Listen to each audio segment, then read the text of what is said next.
Être vegan, c'est à la mode. Mais ouais, complètement. Alors si aujourd'hui t'es vegan, si aujourd'hui t'es végétarien, et qu'on te dit que c'est à la mode, et que tu fais juste que suivre une mode, tu peux juste te poser une petite question. Est-ce que tu fais ça effectivement parce que tu suis un groupe, ou est-ce que tu fais ça parce que tu as des propres valeurs que tu défends? En fait, les gens qui disent que c'est une mode, c'est des gens qui n'ont pas vraiment compris ce qu'était le véganisme, qui n'ont pas compris tous ces mouvements. Parce que une mode, qu'est-ce que c'est une mode? C'est quelque chose qui va être véhiculé par une société, par des groupes industriels, par l'industrie, pour que tu achètes des produits. Alors derrière le véganisme, effectivement, il y a un marché qui s'est levé, il y a un marché qui s'est créé autour des simili-carnés, autour des produits végétaux qui vont remplacer les steaks, qui vont remplacer les saucisses, qui vont remplacer le jambon et j'en passe, la crème, le fromage, enfin, le faux fromage maintenant, vu qu'on n'a plus le droit d'appeler ça du fromage, le lait végétal, etc. Donc effectivement, derrière le véganisme, il y a un effet de mode. Il y a un effet de mode, oui, parce qu'il y a beaucoup de gens qui deviennent véganes sans savoir effectivement ce que c'est. Plein de gens pensent qu'être vegan, c'est juste ne pas manger de produits issus de l'exploitation animale. C'est ça et c'est pas ça. En fait, le véganisme, c'est beaucoup plus que ça.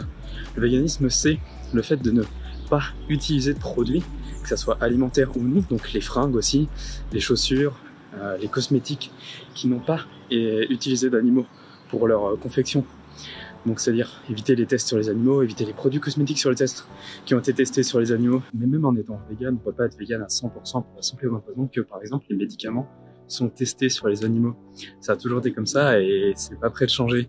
Pour la simple et bonne raison qu'on est obligé de tester la criticité, je sais plus comment on dit, enfin l'effet toxique, la toxicité de certains médicaments, de certaines molécules sur des organismes vivants. Il y a des tests qui existent sur des synthèses de corps, entre guillemets, mais seulement pour tester une ou deux réactions. On ne pourra jamais tester la globalité des réactions sur un corps entier parce que c'est beaucoup trop complexe. Le corps, on ne sait pas quel effet va produire tel médicament sur un corps. On va pouvoir étudier quel effet il va avoir sur une cellule, par exemple, de cœur, sur une cellule de peau, mais pas son intégralité dans un corps. Donc les tests sur les animaux, pour l'instant, on peut pas les remplacer. Et malheureusement, on est obligé de faire avec ça et on est obligé d'être conscient de ça. J'ai écouté un podcast des Carencé, je vous mettrai le lien dans la description si ça vous intéresse. C'est un podcast donc fait par des véganes qui est super intéressant.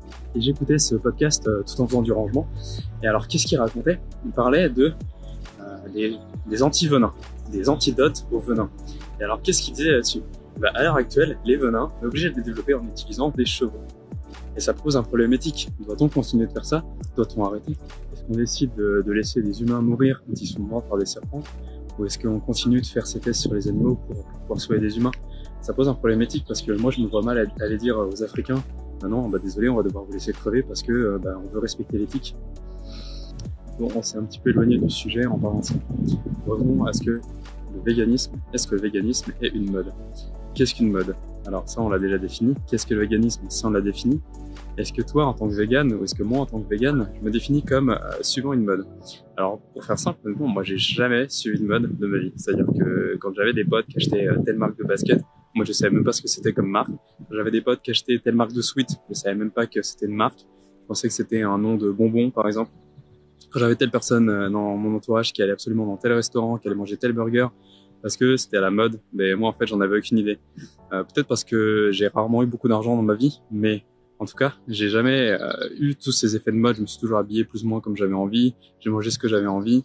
Et je suis devenu végétarien puis vegan parce que j'en avais envie, parce que ça respectait mes valeurs éthiques et mes valeurs morales, tout simplement.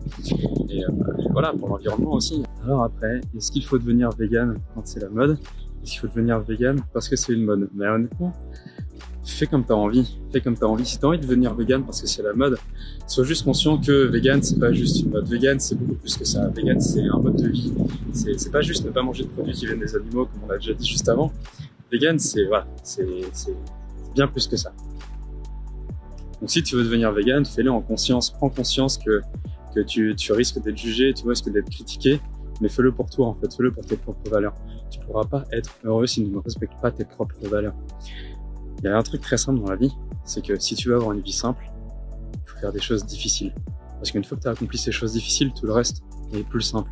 Je peux t'assurer que la douche froide que je prends dès le matin quand je me lève, c'est meilleur qu'un café pour se réveiller, c'est meilleur que tout. Sans ça, mais je peux pas être autant réveillé de ma journée. Même après 12 heures de sommeil, je ne serai pas autant réveillé. c'est la chose la plus dure que je fais le matin, très certainement. Et après, ma journée se passe vraiment très bien. Ma journée est beaucoup plus simple après ça parce que j'ai fait quelque chose de très dur dès le réveil. Alors, il y a eu du vent il n'y a pas longtemps, donc effectivement, ça a quand même causé certains dégâts dans ce petit parc. Donc voilà, on va quand même faire attention parce que là, il y a encore du vent, il y avait encore des bandeaux qui nous empêchaient de rentrer théoriquement. Moi, je suis quand même rentré.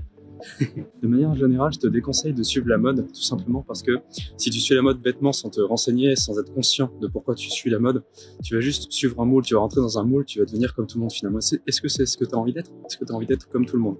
Je ne pense pas. On est tous humains, on a tous un ego plus ou moins développé, on a tous envie d'être unique, de se sentir unique. Et à ce juste titre, je comprends pas pourquoi on suit la mode, parce que justement, en voulant se sentir unique, on devient comme tout le monde. Mais c'est parce qu'il y a un autre truc, il y a la preuve sociale, il y a le facteur social, et quand on fait comme les autres, on est intégré dans le groupe. Donc il y a aussi ça qui rentre en jeu. Pour moi, c'est pas lié au véganisme, parce qu'on va rarement devenir vegan pour rentrer dans un groupe.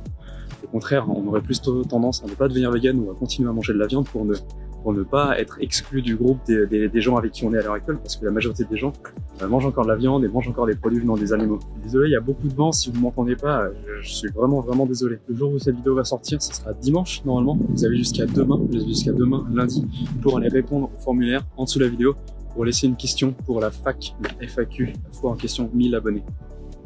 Si vous avez des questions, si vous avez des problèmes dans votre alimentation, n'hésitez pas à aller poser une question. En fait non, allez poser une question. Faites ça maintenant, parce que demain soir, ça sera trop tard quand je tournerai la vidéo. Et je sais pas quand est-ce que j'en retournerai une, ça se trouve la prochaine, ça sera juste pour les 10 000, si un jour j'y arrive. Voilà, on espère. Maintenant, je vais te demander vraiment une chose, si tu l'as pas encore fait, c'est en dessous de la vidéo, cliquer sur le rectangle rouge pour t'abonner à cette chaîne YouTube et d'activer la petite cloche pour recevoir les prochaines notifications. Évidemment, laisse le gros pouce en l'air, commente et partage cette vidéo, c'est le plus important. C'est le plus important pour le référencement, je vais pas te le cacher. C'est le plus important si tu veux que cette chaîne grandisse et si tu veux que les gens soient de plus en plus conscients de l'environnement qui les entoure, de leur environnement et de ce qu'ils sont en train de manger. Donc si tu veux que cette planète soit plus belle, alors partage cette vidéo et abonne-toi surtout, c'est le plus important, c'est la meilleure manière que tu as de m'aider et de faire grossir cette chaîne YouTube. Sur ce, je te laisse là, je te souhaite une belle journée, prends soin de ton alimentation et petit teaser, il y a très bientôt la formation gratuite qui va arriver bientôt. Je continue de travailler dessus. Je t'en dis pas plus, mais ça sera 9 jours de formation pour être en meilleure santé. Maintenant, je te laisse là vraiment. Je te souhaite de passer une excellente journée. On se dit à la prochaine. Prends soin de toi. Ciao.